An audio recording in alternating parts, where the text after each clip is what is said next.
Film Salutations, Film Jammers. Today, we have the Canon EOS R and the iPhone XS, and we're gonna pit them up in the ultimate low-light showdown.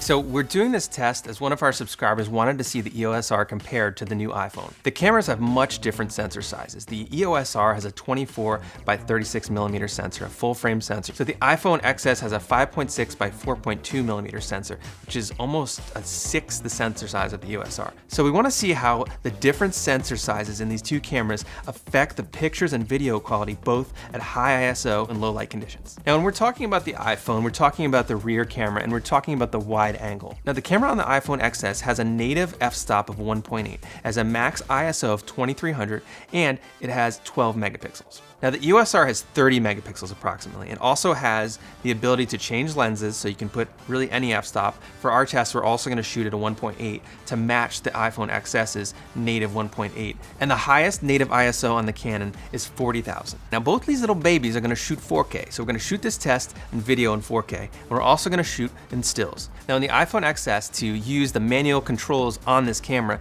you have to download some extra apps. So for video, we're using Pro Movie Recorder, and for photos, we're using Camera Plus 2. We're not sponsored by these guys, but if you'd like to, you know, we are open.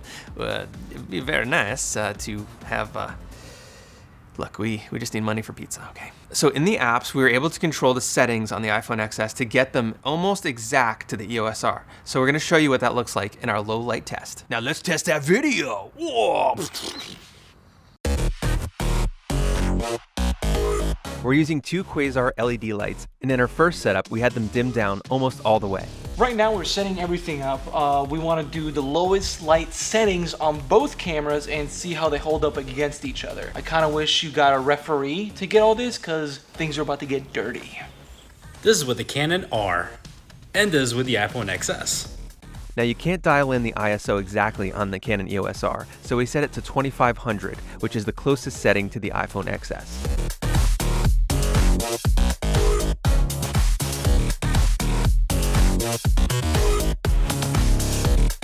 We turn the quasars up a bit brighter and set our ISO to 800 on both cameras for this setup.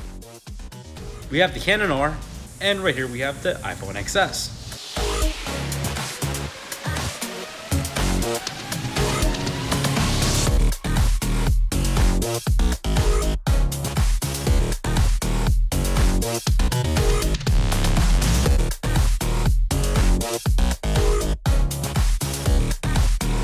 We kept the ISO at 800 here, and we brightened the lights even more to set the luminance at a standard range for skin tone.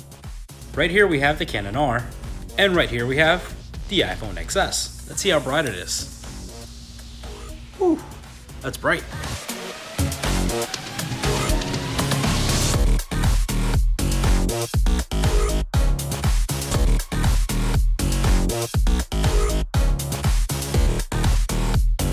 Okay, now for some photography.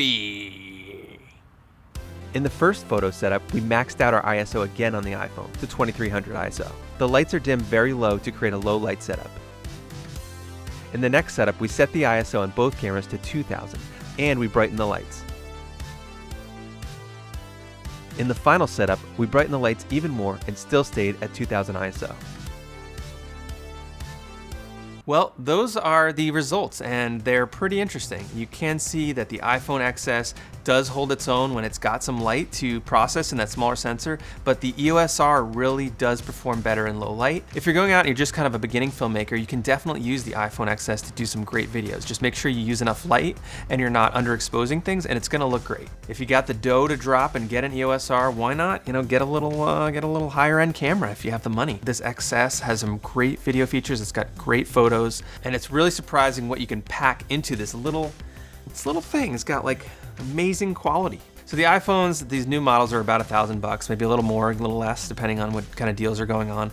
And the EOS R is around $2,200 right now. It's double the price. You get two iPhones, give one to your mom, and then you can take pictures of each other. Of course, one of the great things about shooting mobile on your iPhone or your smart device is that you can instantly post to Twitter, Instagram, send it to your pen pal in Malaysia. Hey Charlie, look at me, I got whipped cream on my toes, you know? And then now you have the EOS R, which has the ability to send photos to your iPhone, so you don't have to wait and download the card anymore. You can send it wirelessly, and that's really cool. And you can, what the hell is this?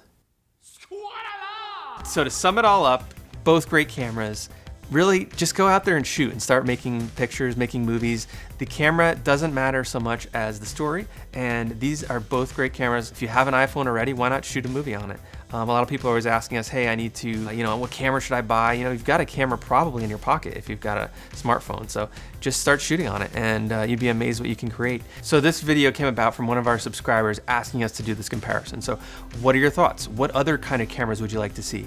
Send us a note in the comments, and we'd be happy to make that video, maybe, maybe not, maybe.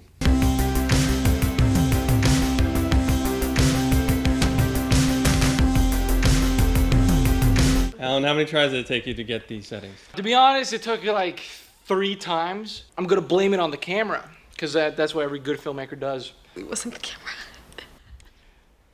It looked good.